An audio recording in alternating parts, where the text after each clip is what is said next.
Hi, ഞാൻ ഇന്ന് കാണിക്കുന്ന സസ്യത്തിൻ്റെ പേരാണ് ദന്തപാല അല്ലെങ്കിൽ വെട്ടുപാല, ചില സ്ഥലങ്ങളിൽ അയ്യംപാല എന്നൊക്കെ അറിയപ്പെടുന്ന ഈ സസ്യം. ഇതിൻ്റെ ശാസ്ത്രീയ നാമം റിങ്ടിയ ടിങ്ടോറിയ എന്നാണ്. ഇത് ഒരു ഇല കൊഴിയുന്ന സസ്യമാണ്. ഇപ്പോൾ ഫെബ്രുവരി മാസങ്ങളിൽ ഇല കൊഴിയും, പിന്നെ പൂക്കുകയും. ഇപ്പോൾ ഇത് തിളിർത്തതാണ് ഇപ്പോൾ കാണുന്നത്.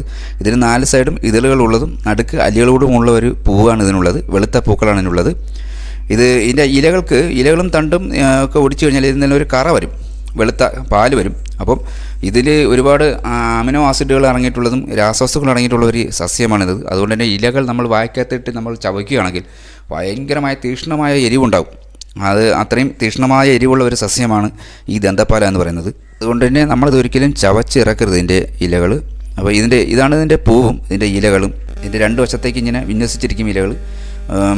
ഇതിന് ഒരു പ്രത്യേക മണമുണ്ട് ഈ പൂവിന്. ഈ പൂവിന് ശേഷം ഇതിൽ വിത്തുകളുണ്ടാവും, കായകളുണ്ടാവും. വലിയ പൊക്കമില്ലാതെ വളരുന്ന ഒരു ചെറിയ വൃക്ഷമാണ് ഈ ദന്തപാല.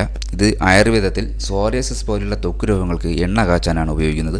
ഇതിൻ്റെ ഇലകൾ മൺചട്ടിയിലിട്ട് 7 ദിവസം വെയിലത്ത് വെച്ചിട്ട് അതിൽ നിന്ന് കിട്ടുന്ന എണ്ണയാണ് ത്വക്ക് രോഗങ്ങൾക്കായി ആയുർവേദത്തിൽ ഉപയോഗിക്കുന്നത്. പല്ലുവേദനയ്ക്കും വായിലെ പൊള്ളലിനും ഇതിൻ്റെ ഇല വായ്ക്കകത്തിട്ട് ചവച്ചാൽ ഭേദമാകുമെന്ന് നാട്ടുവൈദ്യത്തിൽ പറയുന്നുണ്ട്. പക്ഷേ ഈ ഇലകൾ ചവയ്ക്കുമ്പോഴുള്ള അതികഠിനമായ ഈ എരിവായിരിക്കാം ഒരുപക്ഷെ ഈ പല്ലുവേദന നമുക്ക് അറിയാൻ കഴിയാത്തതെന്നാണ് എനിക്ക് തോന്നുന്നത്. ഇലകൾ ചവച്ചാലുണ്ടാകുന്ന അനുഭവം എന്താണെന്ന് നല്ല ബോധ്യമുള്ളതിനാൽ ഞാനിത് ഒന്നുകൂടി ഇതിൽ ചെയ്ത് കാണിക്കുന്നില്ല.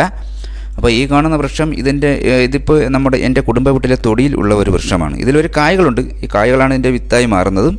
കൂടാതെ വേരിൽ നിന്നും ഇതിൻ്റെ തൈകൾ ഉണ്ടാവാറുണ്ട്. അപ്പോൾ ഇതിൻ്റെ ഇലകൾ ഇങ്ങനെ 2 വശത്തേക്കായിട്ട് ഇങ്ങനെ വിന്യസിച്ചിരിക്കും. പ്രത്യേകമായ ഒരു വലിപ്പമില്ല, ചെറുതും വലുതുമായിട്ടുള്ള ഇലകളൊക്കെ ഇതിൽ ഉണ്ടാകും. ഇതൊരു പാല ഇനത്തിൽപ്പെട്ട ഒരു വൃക്ഷമാണ് ഈ ദന്തപാല എന്ന് പറയുന്നത്. അപ്പോൾ ഇതാണ് ദന്തപാല, കാണാത്തവർക്ക് വേണ്ടിയിട്ട്. ഓക്കെ, അപ്പോൾ കൂടുതൽ വീഡിയോസുമായി വീണ്ടും വരാം. Okay, by.